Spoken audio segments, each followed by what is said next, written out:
Hi, I'm Paul Darley, and thanks for tuning into our August issue of Inside Darley. Hopefully this video finds you and your family in good health and in good spirits. We certainly are here at Darley and are continuing to work at about 100% of capacity to help fill your needs. So thank you for sticking with us, and thank you for the opportunity to serve you.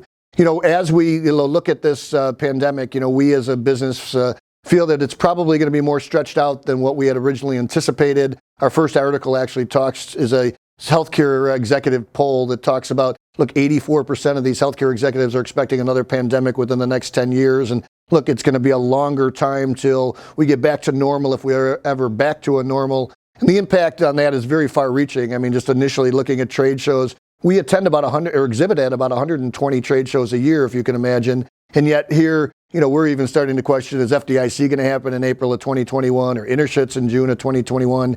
Probably not, based on everything now, unless a vaccine comes out and is able to, be used broadly across the United States and across the world in a short time. And in fact, our second article that we've attached here for you is a white paper put out by the Association of Exhibits and Events Companies. So it's on the impact of trade show industry of COVID-19. So you might find that interesting.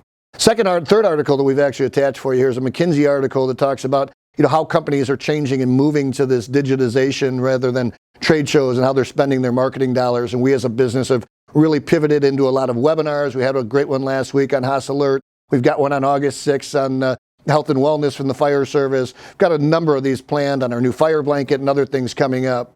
Our fourth article that we've attached here for you is just a great piece if you're a leader on 10 principles of leadership in communication during a crisis. And the things I would point out is, communicate more than less, and sooner than later on issues. Make sure you're humanizing your message. You're seeing a lot of that. Make sure you lay out a plan and follow it up.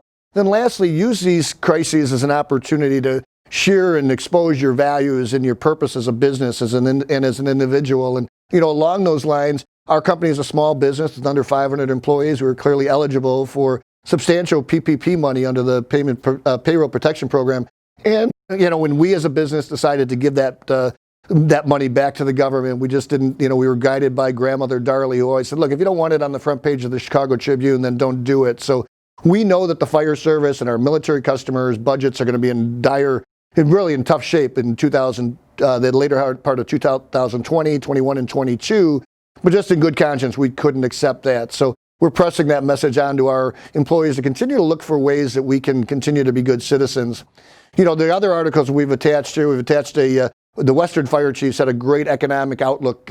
Economists come in under their CEO, Jeff, who's a great friend of ours, Chief Jeff Johnson. So some good stuff here if you've got some time to watch that. The stock market, as you watch that, that's still, the NASDAQ just recently hit new highs. The Dow's coming close to hitting new highs. And we know a lot of the future stimulus package is baked into there, as so is hopefully a vaccine being imminent or near term is baked into there as well. But that's great news. But the next article that we've attached for you is just an article recently put out by Beard that covers a lot of our companies in our industry, who are shared with us by a different reader. And it talks about Oshkosh and Rev and Rosenbauer and Spartan Motors, who is now Shift Group, and Federal Signal, and some other companies you might recognize. I want to just end on a note with the National Guard. Here in Illinois, we've got the National Guard called in. There's a lot of controversy about it. But, the National Guard's been around for roughly 200 years, started off as really a militia, and we as a country have invested, billions and probably trillions of dollars into it over the years to prepare. Their purpose is really to make sure that they can provide protection here in our homeland from outsiders, as well as internal concerns. And the National Guard's only been used twice in the last 110 years on a large-scale effort. The first time was in 1918 during our first pandemic, 10 years after our company was founded.